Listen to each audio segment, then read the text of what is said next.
Не ползвате ChatGPT? Не. Какво? Как се казва? Мария. Илия. Как се казваш? Михаил. Ще ви задам 4 много лесни въпроса. Ако отговорите 2, печелите безплатен абонамент за приложението Пищова. Смяташ ли, че си подготвен добре? Зависи от въпросите, понеже съм учил в чужбина 6 години. Подготвите ли се добре за тестове и матури?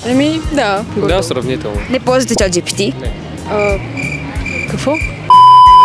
Кога започва Втората световна война? 1939. 1939. Точно така, браво, правилен отговор. Коя е столицата на Германия? Берлин. Столицата на Чехия. Прага. Правилен отговор. Столицата на Норвегия. Осло. Правилен отговор. Какво е ортоцентър? За първи път го чувам, не. Трябва да ми дадеш правилната форма на думата висок тол. He is, празно място, then his brother.